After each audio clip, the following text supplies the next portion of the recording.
Ipar Tambunan dalam acara Wisdom in the Morning, sarapan pagi.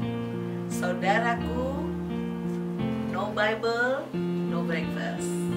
Hari ini saya bagikan rema yang saya dapat dari Amsal 29 ayat 4. Dengan keadilan seorang raja menegakkan negerinya, tetapi orang yang memungut banyak pajak meruntuhkannya.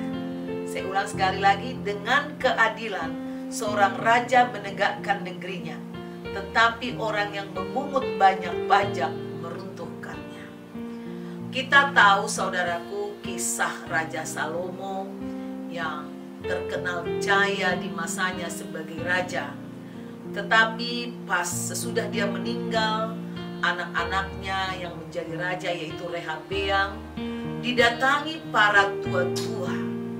Ternyata para tua-tua ini keberatan atas pajak yang begitu banyak ditagih oleh Salomo, karena Salomo memiliki banyak proyek-proyek yang luar biasa. Oleh karena itu para tua-tua ini datang mengatakan kepada Rehabeam, kami akan tetap setia kepadamu menjadi rakyatmu, tapi kurangilah pajak yang selama ini dipungut ayahmu. Lalu Rehabeam, saudaraku, meminta nasihat kepada yang tua-tua. Demikian yang muda-muda temannya sebaya mengatakan jangan, malah garuk mereka lebih keras. Dan akhirnya kerajaan itu menjadi pecah.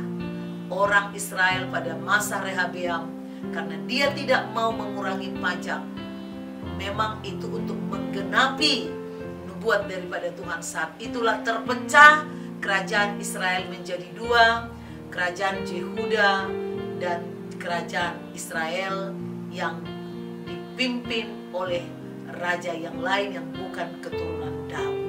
Saudaraku, betul, keadilan seorang raja menegakkan negerinya, ya, dengan keadilan.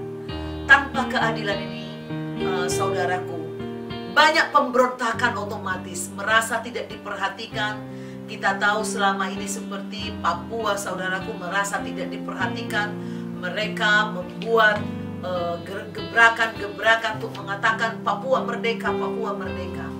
Tetapi setelah presiden kita yang sekarang memperhatikan Papua, banyak baik transportasi, pembangunan jalan-jalan, pembangunan macam-macam Tuhan, keperluan masyarakat di sana. Akhirnya orang Papua sangat menghormati presiden kita. Hampir tidak pernah kita dengar mengatakan Papua merdeka lagi, saudaraku. Mereka menjadi aman, ya. Itu artinya berarti keadilan, ya, pembangunan yang adil dan merata membuat negara itu menjadi aman. Tetapi orang yang memungut banyak pajak meruntuhkannya. Nah, saya juga melihat dalam dua pemerintahan yang terakhir ini, satu pemerintahan yang terakhir ini, pajak tanah dikurangi.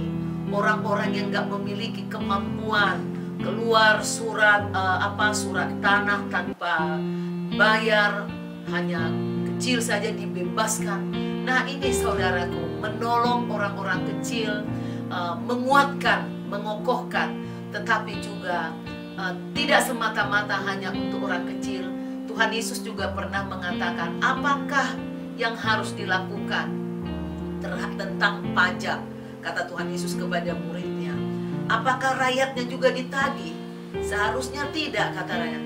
Nah, seharusnya demikian, tapi bayarlah supaya kita tidak menjadi batu sandungan, karena waktu itu Roma sedang menjajah Israel.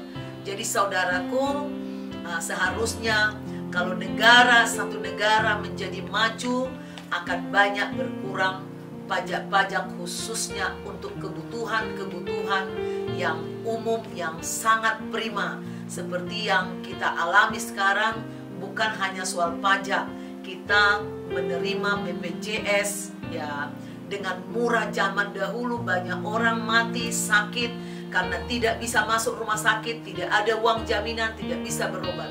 Sekarang dengan BPJS, orang hanya dengan mudah dikurangi. Hanya membayar kadang cuma 100.000, mungkin 150.000, dia bisa berobat yang puluhan juta sampai ratusan juta. Nah ini saudaraku, berarti sesungguhnya dengan mengurangi pajak-pajak itu akan membuat utuh satu bangsa, satu negeri. Demikian juga di dalam pekerjaan, di dalam bisnis. Kalau kita saudaraku pergi ke satu pasar yang banyak punglinya, kita pasti menghindari itu.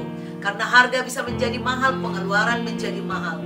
Jadi satu tempat, satu situasi menjadi aman kalau tidak ada pungutan-pungutan liar, pajak-pajak yang ditambah-tambahkan atau yang dibuat-buat saudaraku. Nah ini supaya siapa tahu saudara dan saya memiliki kesempatan, atau anak-anak saudara generasi kemudian memiliki kesempatan menjadi pemimpin di negeri ini, supaya memperhatikan jangan sampai pajak mencekik rakyat, karena itu akan menghancurkan kesatuan dan mengundang huru-hara. Demikian saudaraku, sharing yang bisa saya sampaikan kepada saudara. Jika saudara terberkati dengan firman ini, silahkan saudara klik di YouTube saudaraku, CBM 7 TV atau Christ Brand Ministry Jakarta Indonesia. Demikian, dan silahkan saudara klik, saudara like, saudara subscribe, dan juga saudara share kepada banyak orang. Tuhan Yesus memberkati. God bless you.